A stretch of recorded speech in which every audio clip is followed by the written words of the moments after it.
Welcome to Nexa Arena talks. ഇന്ന് Nexa arena ടോക്സിൽ സംസാരിക്കാൻ പോകുന്നത് ബബ്ബബ്ബ എന്ന സിനിമയുടെ ഒപ്പീനിയനാണ്.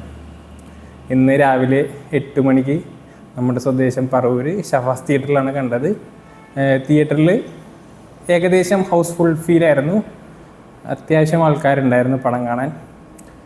പടത്തെപ്പറ്റി പറയുകയാണെങ്കിൽ ധനഞ്ജയ് ശങ്കർ ഡെബ്യൂട്ടൻ്റാണെന്ന് തോന്നുന്നു. പുള്ളി സംവിധാനം ചെയ്യുന്ന നൂറിൻ ഷെരീഫും പുള്ളിക്കാരിയുടെ ഹസ്ബൻഡാണെന്ന് തോന്നുന്നു. പുള്ളിക്കാരനും തിരക്കഥ സംഭാഷണം ചെയ്തേക്കണ ദിലീപ് നായകനായിട്ടുള്ള സിനിമയാണ് ബബ്ബബ്ബ. ബബ്ബബ്ബ അനൗൺസ് ചെയ്ത ടൈമിൽ ഇച്ചിരി ഹൈപ്പ് ഉണ്ടായ പടമായിരുന്നു. പിന്നെ 2 ദിവസം മുന്നേ ലിറിക്സ് വീഡിയോ വന്നപ്പോൾ എനിക്കും ആ ഹൈപ്പ് കുറഞ്ഞായിരുന്നു. അങ്ങനെ തീരെ ഹൈപ്പില്ലാണ്ട് ഞാൻ പോയി കണ്ട ഒരു പടമാണിത്.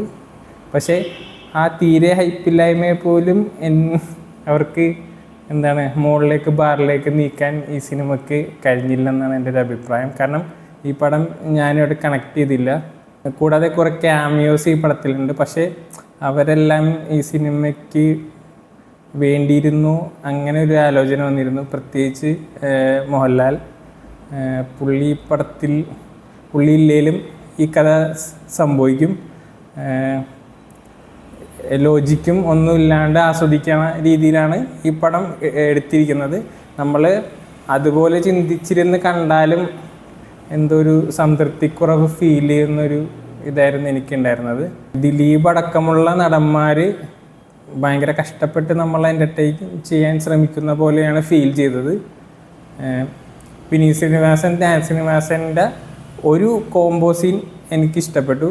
അത് അവരുടെ പേഴ്സണൽ ലൈഫായിട്ട് റിലേറ്റ് ചെയ്യുന്ന സംഭാഷണങ്ങളായതുകൊണ്ട് അത് എൻജോയ് ചെയ്യാൻ പറ്റി.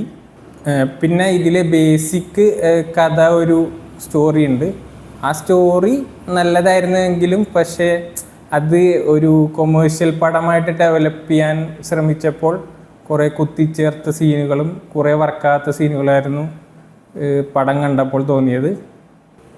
അങ്ങനെ ഓവറോൾ നോക്കുകയാണെങ്കിൽ നമ്മുടെ ഹാഷിറൊക്കെ ഇപ്പോൾ പറയണ പോലെ തുടിക്ക ഒരു പേട്ടപ്പടം, അങ്ങനെ ഒരു ഫീലായിരുന്നു.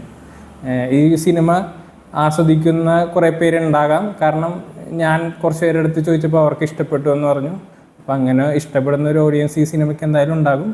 പക്ഷേ പേഴ്സണലി എനിക്ക് ഈ പടം കണക്റ്റ് ആയില്ല. ഇനി അടുത്ത സിനിമയുടെ വിശേഷങ്ങളുമായി നെക്സ്റ്റ് എപ്പിസോഡിൽ കാണാം. Thank you.